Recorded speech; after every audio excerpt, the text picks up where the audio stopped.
UDC Libros, de la idea al libro. Encuentros de ciencia, tecnologías, historia, artes y humanidades para tus sentidos. UDC Libros. Hola, ¿qué tal? Bienvenidos, bienvenidas todas las personas que están presentes en este evento de UDC Libros, un esfuerzo de la Universidad de Colima que reúne el apoyo de las Direcciones Generales de Televisión Universitaria, Radio y Publicaciones, con el fin de presentarles el quehacer institucional e investigación y de divulgación del conocimiento, así como todas las expresiones artísticas que se desarrollan en nuestra universidad. Mi nombre es Diana Serene Peña Vélez y transmitimos hoy desde la librería Corazón en Casa, sede de la Agenda Cultural Leer para Crecer, donde hoy tenemos el placer de compartir micrófonos con Luc Delannoy, que es doctor en filosofía, es maestro en estética. Él nació en Bélgica en 1955, ha sido premiado en diferentes ocasiones por sus contribuciones en filosofía, en las artes, ha publicado libros en Bélgica, en Francia, en Canadá, en Estados Unidos, en México y en Chile. En los últimos 30 años ha escrito más de 200 artículos para periódicos y revistas europeas. En 2003 fundó el Instituto de Neuroartes, un instituto que investiga las relaciones entre las artes, la creatividad, la mente y la salud mental. También ha escrito libros sobre músicos como Billie Holiday, como Lester Young, así como la trilogía Caliente, una historia del jazz latino, Carambola, Vidas en el jazz latino y Convergencias. Y como esta es una conversación entre amigos, entre amigas, pues quiero que Luc se presente, pero qué mejor presentación es que nos cuentes, Luc, sobre tu acercamiento hacia la música y sobre tu acercamiento en Bruselas hacia el jazz latino. ¿Cómo surge ese? Bienvenido, Luc. Bueno, muchas gracias. Es un gusto volver a verte. Gracias a todas y a todos. Mire, el acercamiento fue un acercamiento natural. A veces los acercamientos son forzados, ¿no? Pero el mío fue bastante natural. Mi abuela paterna era pianista, era concertista, y tuve la fortuna de crecer en una casa con una sala de música, una sala que era exclusivamente reservada a la práctica musical. Entonces había un piano de cola, media cola y negro, con teclas de marfil. En aquel tiempo las teclas del piano eran de marfil, y de niño mi abuela y mis padres me obligaba a limpiar las teclas del piano, y se limpiaba con leche, con algodón y con leche. Entonces mi primer contacto con un instrumento de música fue un contacto con un juguete grande. En realidad nunca lo consideraba como un instrumento musical. Es solamente a partir de los 4 años y medio, 5 años, que mi abuela me permitió sentarme al lado de ella, como soy sentado al lado tuyo, y a explorar sus movimientos de sus manos sobre el teclado. Y luego un día me dijo, si quieres ahora puedes tocar, ¿no? Entonces toqué el instrumento y me acuerdo muy bien que como que me atravesó un rayo energético, así que como algo pasó en mi cuerpo, y de ahí sentí que pues este juguete en realidad era un instrumento con un poder más grande, y ahí empezó el contacto con los sonidos, tal vez no con la música, porque no tenía noción de lo que era la música a los 5 años, pero digamos que con el mundo sonoro de un instrumento de percusión, sabes que los martillos del piano pegan sobre las cuerdas, pero también es un instrumento melódico, ¿no? Un poco como el xilófono o la marimba, que son instrumentos de percusión y melódicos, ¿no? Entonces ahí fue, ¿no?, con un acercamiento natural. Y ahí poco a poco entré en el mundo de la práctica del instrumento de una forma más, vamos a decir, organizada, y fue un acercamiento corporal. Era el cuerpo en realidad, no era algo como mental, ¿no? Era realmente como un placer corporal, era como abrazar un instrumento y al mismo tiempo sentirse abrazado por el instrumento. No había como un intercambio, la verdad. Yo me acuerdo que le hablaba al piano, ¿no? ¿Qué le decías al piano? No me acuerdo, prefiero no acordarme. pero sí le estaba hablando, o sea que Le estaba hablando porque cuando tocaba el teclado o con los pies los pedales, ¿cómo se dice? Se sentía, bueno, mi cuerpo, había vibraciones en mi cuerpo. Entonces, como que mi cuerpo fuera una caja de resonancia, ¿no? Entonces, yo estaba vibrando, entonces yo trataba de explicar al piano por qué vibraba, ¿no? O preguntarle, oye, ¿qué me estás haciendo, no? Y siempre importante en casa, ¿no? En el hogar. Sí, bueno, el hogar, en realidad, esta sala de música se volvió mi hogar, ¿no? Y poco a poco el instrumento se volvió mi hogar y poco a poco, con el paso de los años, la música es como un hogar, ¿no? O más bien como un refugio, ¿no? Como un refugio, ¿no? Bueno, uno se refugia en su hogar. El hogar es donde estás, en realidad, independientemente de las paredes y todo.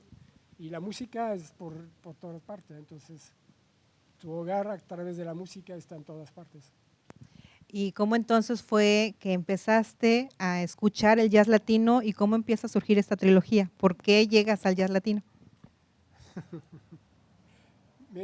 Mi abuela paterna, concertista, piano clásico. Mi madre era fan de ópera y se creía cantante de ópera. Entonces, como usted dice en México, nos hacía la vida de cuadrito en el pasillo de la casa, cantando cosas que te dicen de dónde viene todo eso, ¿no? Y mi padre era fan de jazz. Y un día pasaba al frente del baño y la puerta estaba entreabierta y lo veo así, estaba como enfrente del espejo. Él tenía lentes como yo, ¿no? Tenía lentes y había comprado una boina, una boina y se había pintado con qué cosa, no sé qué, con carbono, no sé qué cosa, un bigote acá y como algo aquí, ¿no? Su barbita. Su barbita. Se creía Dizzy Gillespie. Dizzy Gillespie. Sí, literalmente. Okay. Entonces, miro qué onda con este, ¿no? Entonces pensaba que era como una familia bastante extraña. Entonces me gustó esta actitud de mi padre, la verdad sí me gustó mucho. Okay. Prefiero a este que tengo una madre gritando por ópera. todo lado. Y entonces, a mí me encanta la ópera, ¿no? Pero bueno. Y entonces empecé a investigar cosas de jazz. Entonces, como me daba dinero cada semana para comprar libros, caramelos o no sé qué cosa, estaba en Bruselas y encontré en una tienda de disco los acetatos con las sobres y había un acetato que decía, la portada decía Chico O'Farrill, Afro-Cuban Jazz Suite. Entonces no entendía realmente la relación entre el apellido O'Farrill y Afro-Cuban. Había la palabra afro, bueno, había un nombre irlandés por allá, apellido irlandés, había la palabra África, que te remite a África, African, Cuban, que te refiere a Cuba, entonces no entendí ni nada. Entonces me iba, a ver, lo voy a comprar. Le di la vuelta y no había casi ninguna información sobre el disco. Lo compré, regresé a mi casa, lo puse en el tocadiscos, perdón, tocadiscos. Y entonces, bueno, hay que inventar tocamesas. Claro, tocamesas también, sí. Bueno, entonces el tocadisco y me gustó muchísimo. Empecé a bailar y todo eso. Entonces dice, pues aquí estoy, entonces voy a investigar. Y compraba disco y no había información. Entonces estaba como bastante frustrado. Y entonces empecé a investigar. Esta investigación viene de la adolescencia, pero era una investigación para como llenar una frustración y una curiosidad, ¿no? Es decir, ¿qué onda con todo eso? ¿Por qué no pone información? ¿Qué hay detrás de todo eso? Entonces empecé a viajar, a conocer músicos y todo eso. Terminé mi carrera de pianista y quería ser como mi abuela concertista. y porque era mi héroe o heroína, Claro. pero finalmente no lo hice, me dediqué a otras cosas y ya, entonces empecé a investigar. Entonces, y me di cuenta que todo el mundo, la gente en Europa que le gustaba el jazz latino, vivía con la misma frustración de no poder tener acceso a la A la información. ¿no? ¿Tenías como 15 años? Sí, 16. Como en la- Bueno, la carrera de música la terminé como a los 19, ¿no? Ok. Pero a partir de los 15 estaba con Chico Farrell Como en los 70s. y conocí Chico en Nueva York años después, sí. Porque siempre me pareció importante de tratar de encontrar las personas que consideras pueden hacer una diferencia en tu vida. Claro. Entonces, más que ir atrás de institución, ir a acercarse a las personas, porque la música son historias, son miles de historias. Entonces hay historias que te atraen más que otras, ¿no? Y dentro de este libro de Caliente, una historia del jazz latino, nos hablas y nos mencionas desde el primer capítulo hasta el último, como hilo conductor, la radio. La radio tan importante para los músicos, para las músicas, donde empiezan a escucharse entre unos y otros y con esa misma curiosidad con la que tú surgiste. La radio como tejido, como parte de este tejido social, es importante también para el crecimiento del jazz latino. Pero yo creo que sí, especialmente estamos en México, entonces voy a tomar el ejemplo de México, ¿no? Durante los años 50, 40, 50, 60, incluso en México, principalmente en la Ciudad de México, había emisoras muy importantes, radioemisoras muy importantes, que abrían sus auditorios al público. Y entonces ya había bandas, había orquesta, que se llama la famosa época de oro del cine mexicano, donde todas estas bandas de jazz llenas de músicos cubanos tocaban en vivo en los programas de radio, ¿no? Entonces, por un lado, el público podía ir a la radio, era como un refugio, como un medio de difusión de la música en vivo, pero al mismo tiempo andaba en las ondas. Claro. Y entonces como una serie de rizomas por toda una ciudad o todo el país y todo eso. Entonces yo creo que y en Cuba también, ¿no? Y yo creo que la radio tuvo un papel fundamental, no solamente en la difusión del jazz, pero de la cultura en general. ¿no? Y lo que a mí me llama mucho la atención con la radio, no tanto ahora, sino en el pasado, es que te permitía desarrollar tu imaginario. Porque yo me acuerdo que estábamos con mi padre escuchando, la televisión llegó muy tarde en nuestra casa porque no estábamos muy de televisión. Bueno, yo sí, pero mis padres no. Entonces, sí en el sentido que me gustaría, siempre quiso saber por qué hay una imagen en una pantalla, qué hay dentro de la caja, ¿no? Y ese era algo imposible con la radio, porque la radio era con las cosas con bombillas y todo, y luego con las obras de teatro, con los relatos. Había un tipo en Bélgica, en Bruselas, que se llamó Luc Varenne, y este tipo tenía un talento increíble para contar los partidos de fútbol. Yo creo que me gusta el fútbol gracias a él. Okay. Tenía una voz y tiene una pasión por el fútbol, y yo pensaba que yo estaba corriendo detrás de la pelota escuchándolo, ¿no? Y entonces este imaginario de la radio ha sido, yo creo, para muchas personas muy importante. Y con los músicos te puedes imaginar, puedes cerrar los ojos, entrar en todos estos sonidos del mundo de la radio e imaginarte un escenario, imaginarte los músicos y vivir la música a distancia, pero al mismo tiempo estando dentro, como si eras dentro de la radio, ¿no? Dentro del aparato me refiero, ¿no? Entonces sí, yo creo que sí ha sido muy importante eso, yo creo más importante que la televisión, ¿no? Y lo pregunto porque justo nos vas hablando en el libro sobre esos momentos tan importantes en los que los músicos van escuchando la radio, y uno de ellos, o también importante, de que nos cuentes cómo es que llegas a esa intimidad con estos músicos, ¿no? Cómo desde Bruselas empiezas a contarnos estas historias clave para comprender el tejido del jazz latino, como la amistad de dos adolescentes, de Machito y de Mario Bauzá, o del descubrimiento también de Ella Fitzgerald, ¿no? ¿Cómo llegas a esa intimidad para empezar a contarnos esas historias? Es una buena pregunta. Nunca he tenido un método así.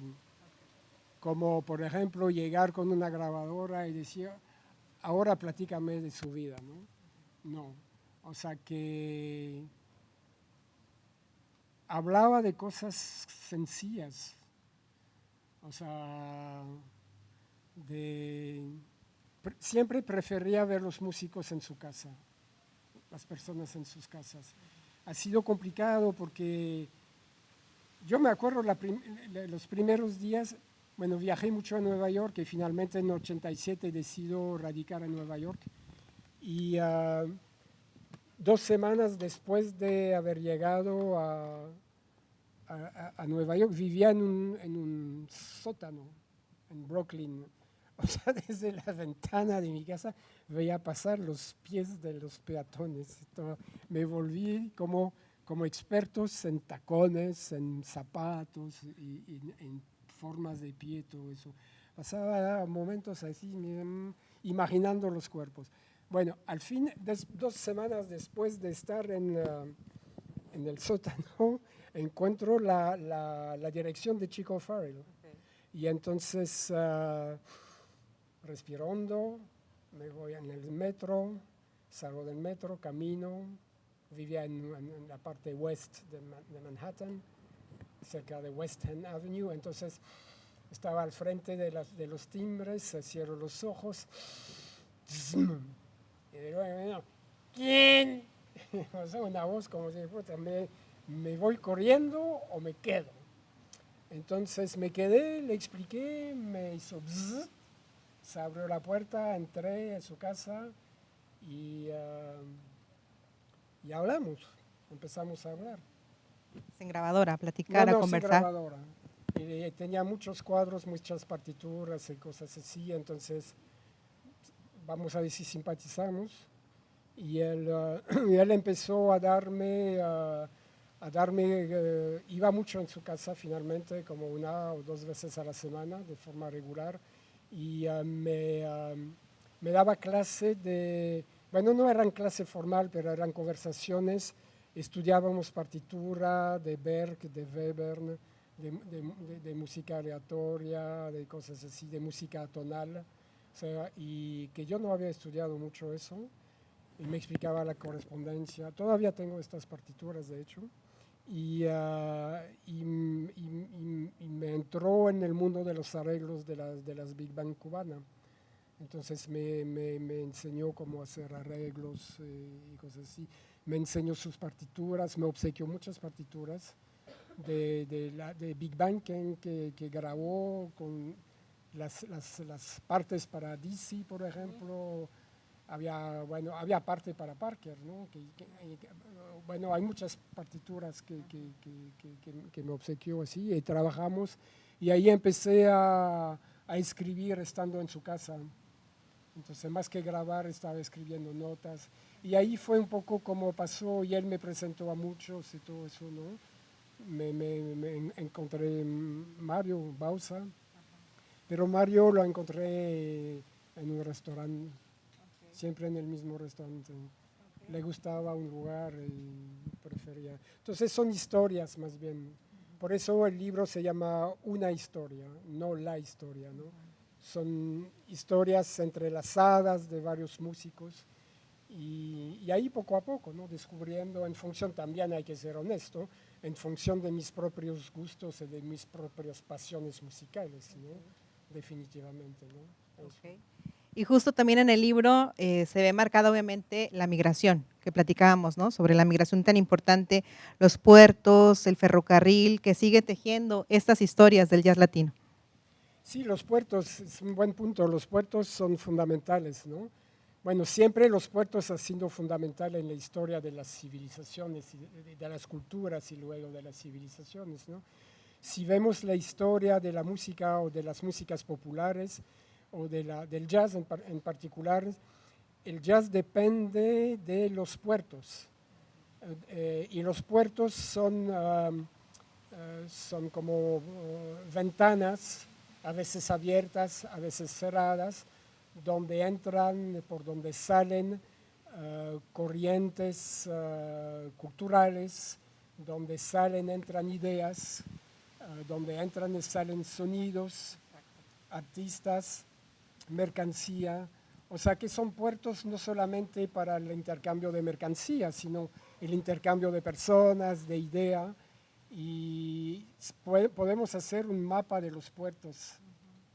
O podemos hacer una historia del jazz en base a la historia de los puertos, como los músicos transitaron por los puertos. Como por ejemplo en Río La Plata, entre Montevideo y Buenos Aires, todos los movimientos, ¿no? Todos estos movimientos migratorios, todo lo que pasó por allá. De la misma manera en la costa pacífico del Perú, de Colombia, puertos que han sido muy importantes y para la historia del jazz, y pues Belice y el estado de Veracruz, ¿no? en México, y no solamente Veracruz, ¿no?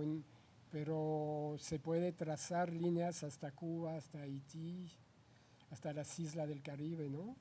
Hasta las islas francesas, bueno, ex-francesas, inglesa, todo, donde había música, y todos estos elementos finalmente como que fueron atraídos por el puerto de New Orleans. En la Nueva Orleans y en los alrededores de Nueva Orleans se congregaron músicos de diferentes islas, de diferentes países, y empezaron a conocerse, a hablar, a tocarse, a tocar música, quiero decir, y a desarrollar propuestas musicales o intercambios musicales, porque no hablaban el mismo idioma, ¿no? Pues los franceses no hablaban inglés, los mexicanos no hablaban inglés y todo eso. Entonces a través de la música hubo como un lenguaje común, ¿no? Que les permitió descubrirse, ¿no? Pero también tú dices los puertos, también hay los ferrocarriles, ¿no? Pero en el caso de México hay muchos músicos mexicanos del noreste de México que se fueron en ferrocarril hacia New Orleans, ¿no? Como por ejemplo Florencio Ramos o otros músicos muy importantes en la historia de la música y de la cultura mexicana, que tuvieron un impacto fundamental en la génesis del jazz, no tanto del jazz latino, sino del jazz en sí, en New Orleans, ¿no? O sea, y sin contar todos los músicos mexicanos que trabajaban en la orquesta grande, en los barcos que se iban del sur hacia el norte del Mississippi, que iban recorriendo el Mississippi, lo hicieron durante años, ¿no? Eran músicos de regimientos militares, pero no porque le gustaba el ejército, sino porque había una buena paga, segura y todo eso, ¿no? Y era interesante, bueno, supongo, todo eso. Entonces, todos estos movimientos migratorios y en la génesis del jazz hay que contar a los mexicanos y los latinos, definitivamente. Pues no hay por dónde, ¿no? Justo es donde quería llegar, porque este libro está dividido en 3 partes, que la primera son los orígenes afroantillanos, la segunda el reino afrocubano y la tercera los otros sabores afrolatinos. Y me quiero detener en esta primera parte, en el cierre del capítulo o con el capítulo Los Mexicanos, donde nos cuentas, entre otros detalles, una anécdota que en Colima, por lo menos de forma personal, me contaba muchísimo la maestra Beatriz Torres, pianista y compositora mexicana, y nos decía de la banda del 8º Regimiento de Caballería que nos mencionas, ¿no? Del Ejército Mexicano, compuesta por 67 músicos y dirigida por Encarnación Payén, quien el 16 de diciembre de 1884 inauguraban la Exposición Mundial Industrial del Algodón en Nueva Orleans. Y de allí te vas por diferentes nombres como Juventino Rosas, recordamos Sobre las Olas, Florencio Ramos, que fue el primer músico que introdujo el saxofón en Nueva Orleans, o la familia Tío con Lorenzo Jr., que nació en 1893, clarinetista y hábil pedagogo, que tuvo como discípulos, entre otros, a Sidney Bechet. Tan importante esta parte de los mexicanos, ¿no? Que también se menciona mucho aquí en Colima, nos lo han compartido mucho también el maestro Bindu Gross, saxofonista, y que es importante dentro de este libro Caliente. No, yo creo que es fundamental Me voy a limitar a Ramos, ¿no? Con el saxofón, porque el saxofón tiene un lugar realmente fundamental en el jazz en el siglo XX, ¿no? Bueno, se puede hacer, no voy a hacer la lista de todos los saxofonistas, ¿no? Pero son piezas fundamentales. Voy a citar dos nada más que son pilares de Lester Young y John Coltrane, ¿no? Bueno, un tercero, Ornette Coleman, claro. Bueno, un cuarto, Charlie Parker. Claro. Y entonces estos músicos han podido desarrollar sus propuestas musicales, han podido vivir su vida musical, porque un día un Florencio Ramos llegó con un saxofón a New Orleans. Entonces no es cualquier cosa. Cuando lo vemos de forma retrospectiva, pues hay que prestar atención, definitivamente. Y hay que reconocer la importancia de Florencio Ramos. Tal vez en aquel tiempo no se reconocía porque había una competencia muy fuerte entre el clarinete y el saxofón para las orquestas que estaban en las fosas de la ópera o de los teatros que tocaban. Y entonces había competencia entre rivalidad, más o menos amistosa, entre músicos, que si hay un lugar para un saxofón significa que no hay lugar para un clarinetista. Y así sucesivamente. Entonces hubo una serie de roces, pero finalmente son instrumentos complementarios y se aman finalmente, ¿no? Y sí, definitivamente, pues yo creo que pienso que un día alguien en México va a sacar una biografía de Florencio Ramos, ¿no? Con la perspectiva que tenemos décadas después, más de un siglo después, ahora podemos entender la importancia de este señor, ¿no? Completamente, ¿no? Porque luego se decía, quiero el sonido latino, ¿no? Y querían el sonido de Florencio Ramos, y luego que su discípulo fue Sidney Bechet, y luego de Sidney Bechet fue John Coltrane, entonces justo lo que compartes, ¿no? Y en el libro también es evidente que nos hablas sobre estas ventanas también tan importantes, de mencionarlas y de hacerlas visibles, como el racismo, como la xenofobia también que decíamos, o también el machismo, ¿no? Dentro del jazz latino. Bueno, yo creo que son temas de actualidad. Todos estos temas a mí me pone un poco, no voy a decir inseguro, pero no me siento muy confortable con estos temas, porque hay una palabra que prefiero usar, que es la xenofobia, ¿no? La xenofobia es como desarrollar una fobia a todo lo que es diferente de ti. Y está basado en una cierta inseguridad, ¿no? Y yo creo que vemos desde 3, 4 años, un resurgimiento de la xenofobia a nivel internacional, porque nos ha enseñado a través del miedo que tenemos que encerrarnos en nuestras casas, en nosotros mismos, y si nos encerramos en nosotros mismos, no nos abrimos al otro o a la otra, y entonces luego vamos a empezar a sospechar del otro o de la otra, y ahí entonces se manifiesta de forma latente esta xenofobia.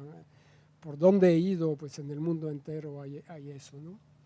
Ahora, a nivel de machismo, la industria del disco, la industria discográfica, a nivel histórico, siempre ha sido controlada por hombres que representan un poder económico y un cierto estatuto social, algunas minorías, y no ha sacado provecho, para decirlo así, de las habilidades de las mujeres a nivel de gestión o de oído. Entonces, hasta que podemos decir que la sensibilidad, antes, bueno, cuando me refiero antes, por ejemplo, el caso de Cuba, yo asistí en Cuba grabaciones de Big Bang con un solo micrófono.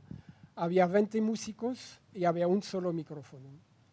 Y entonces el ingeniero de sonido era era un tipo talentoso, o sea, que tenía un oído increíble, porque tiene que colocar un solo micrófono, colocar los 20 músicos y capturar la personalidad sonora de cada instrumentista, ¿no? Bien, pero yo estoy casi convencido que si este ingeniero de sonido hubiera sido una mujer, el sonido final o la sensibilidad que hubiera percibido el micrófono hubiera sido distinta. De la misma manera que el género se refleja en el timbre, como un músico se acerca al instrumento. Como por ejemplo la lengüeta del saxofón, todo depende de tu constitución física, de cómo estás. El timbre no es algo neutro.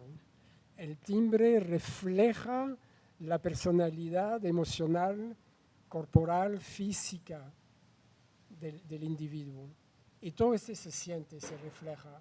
Entonces yo pienso que tal vez, no lo sé, tal vez como público hemos pasado al lado de varias oportunidades a nivel de la creación musical. Pienso eso.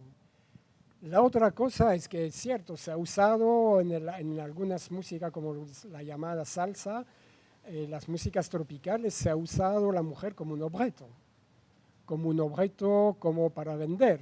Como por ejemplo vas a una mecánica automotriz, ves un calendario como no sé, como promoción para llantas, y ves una mujer casi desnuda, te dice cuál es el rollo, ¿no? Entonces, por ejemplo, hay un disco de Cortijo, que es tremendo músico, Cortijo, puertorriqueño, que toca bombas con jazz y todo eso, pues donde ves casi una mujer desnuda, así que ves el ombligo, pues entonces dice, ¿cuál es la cosa? Entonces, se usaba siempre la imagen de la mujer para vender, o la mujer bailando o mostrando su cuerpo como un elemento de venta, como una cosificación de la mujer, pues entonces a mí nunca no me pareció nada gracioso eso. Si me permiten una anécdota. Adelante. Hablando de Machito, Machito se graba eso, pero me va a colgar, me va a fusilar. Machito tenía una amiga que le dice, no, yo quiero ser parte de tu orquesta, quiero bailar y todo eso. Pero no era música, entonces quería estar con Machito en el escenario. Entonces Machito tenía un corazón enorme, era un tipo increíble. Y para no hacerle pena a la señora, la señorita le dice, te voy a comprar maracas. Emocionada, entonces ella se va a ir con sus maracas en el escenario a tocar con sus maracas.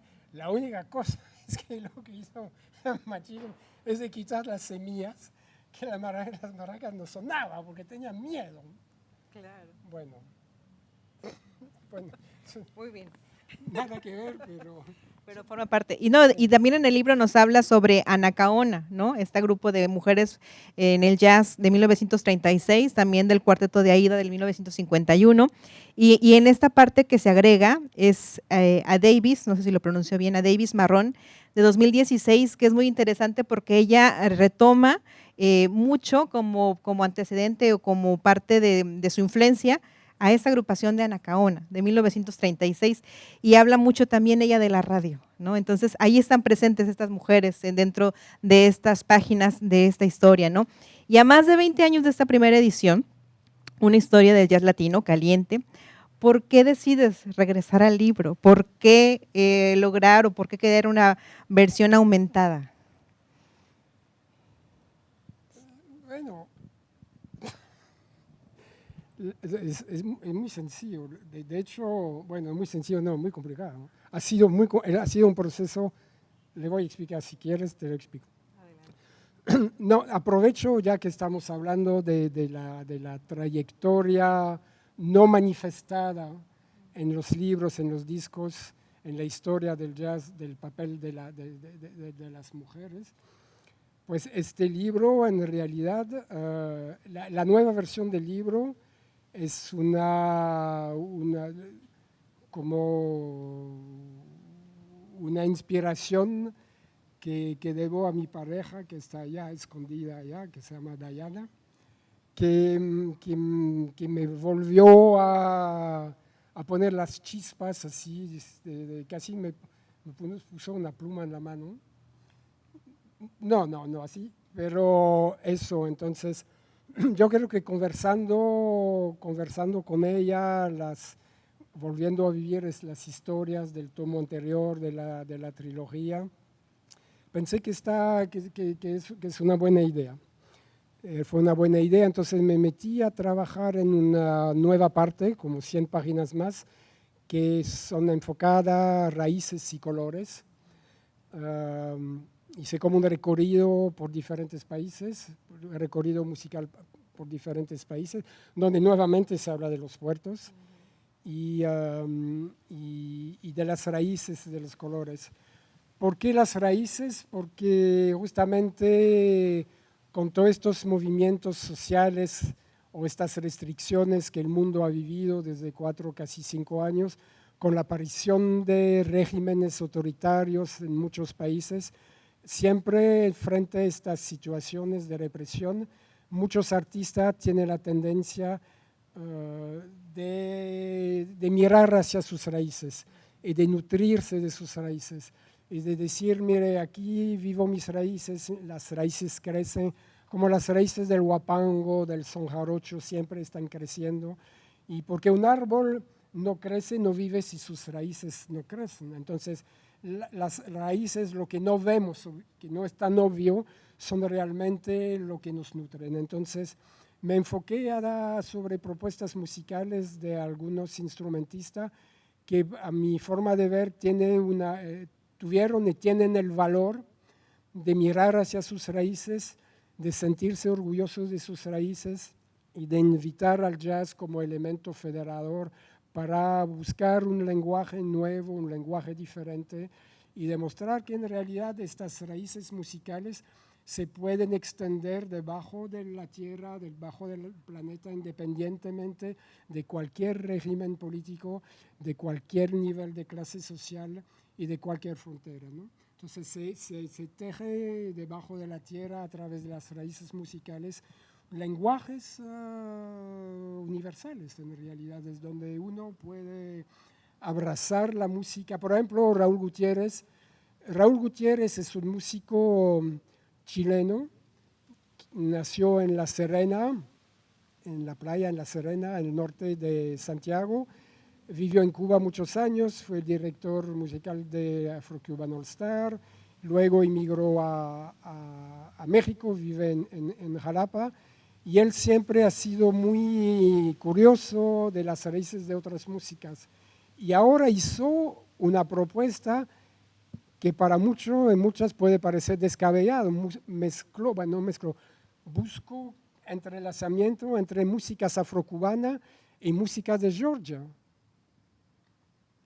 Entonces trabajó con músicos de Georgia para buscar como puntos comunes.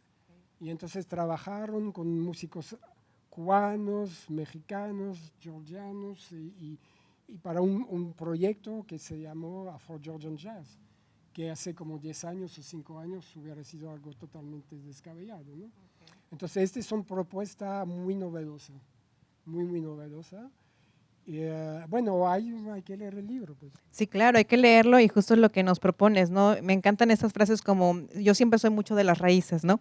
Y las músicas, dices, son el espejo de nuestras raíces, o también fragmentos como de Joel Vivo Márquez, las raíces musicales son como las huellas digitales de las personas. Y también nos vuelves a hablar sobre Porfirio Díaz, cuando la creación de los kioscos, ¿no? Cómo llegan, cómo es importante que los músicos, que las orquestas toquen en vivo, que es algo muy importante que también mencionas, regresamos también a México, afortunadamente con Arimbo, ¿no? Con esta identidad cultural que me hablaba mucho mi maestro MacGregor, y que nos hablaba también lo importante de que no suene nada más a jazz o replicar algo que se hace en otro país, sino que qué se hace aquí, ¿no? ¿Cuál es tu raíz? o también con Efrén Capiz, que con el álbum de Lure Pecha, que es importante también que hay 2 músicos colimenses que forman parte de este álbum, ¿no? Uno de ellos ya lo conoces, que es Felipe Ábalos, y el otro es Cristian Sevilla, ¿no? Entonces, es importante la lectura, ya además nos das un requisito o nos das una sugerencia discográfica. Entonces, vamos a ir leyendo y vamos a ir escuchando esta música. Es un poco la idea, ¿no? De escuchar el libro. Escuchar el libro. Escuchar el libro es un poco ese, como, igual cuando van a un museo o una galería de arte que ven pintura, la idea también es de escuchar la pintura, ¿no? O de oler la pintura o de imaginar los sonidos de la pintura, ¿no? Un libro se lee pero se escucha. La literatura en general no se limita a las palabras, ¿no? Y de la misma manera que la música no se limita a las notas, ¿no? Todo los silencio que está entre las notas son fundamentales.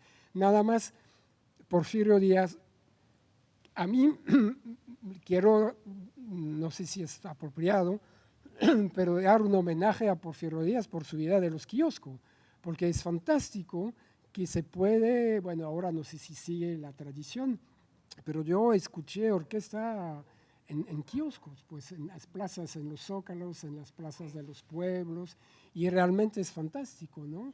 Es fantástico, por ejemplo, en Chiapas, donde las marimbas se reúnen, y a veces hay como concurso de marimba o festival de marimba en los kioscos, y es genial tener música así en espacios públicos, ¿no? Yo creo que nos falta tener lugares así como kiosco donde los músicos pueden ir a tocar durante la semana o los fines de semana y pasas. Y es importante ver la música en vivo, pues, y los músicos necesitan de su público. La radio está bien, pero no... Para acercar, que también es importante, ¿no? A los públicos, sí, hay que acercarse con los músicos. Sí, definitivamente, ¿no? O sea, los kioscos además tenía una arquitectura muy particular. Pues. Así es. Entonces son como pequeños refugios dentro de una ciudad, ¿no? Pues vamos a abrir una sesión de preguntas y respuestas, pero antes, para nuestra transmisión en vivo, queremos agradecer muchísimo la participación en esta emisión de UDC Libros, así como el apoyo y las ganas de todo el personal involucrado que dejó aquí para que esta presentación saliera como lo esperábamos. No olviden acompañarnos o seguirnos en la transmisión de nuestra próxima presentación de UDC Libros a través de los canales oficiales de la radio, de Universo 94.9, de la radio online o de universoradio.col.mx. En YouTube estamos a través de @Universidad de Colima TV o en las redes sociales también del Facebook, en Instagram y en TikTok de la Dirección General de Publicaciones, que estarán apareciendo también a través de sus pantallas o en la descripción de este video. Muchísimas gracias, Luc, por esta conversación. No, al contrario, muchas gracias. Muchísimas gracias. Nos quedamos aquí con alguna pregunta que quieran hacerle directamente a Luc sobre Caliente, una historia del jazz latino. UDC Libros es una coproducción entre las direcciones de publicaciones, radio y televisión universitaria, como parte del programa de difusión y promoción de la lectura. Te esperamos en la próxima edición de UDC Libros, de la idea al libro.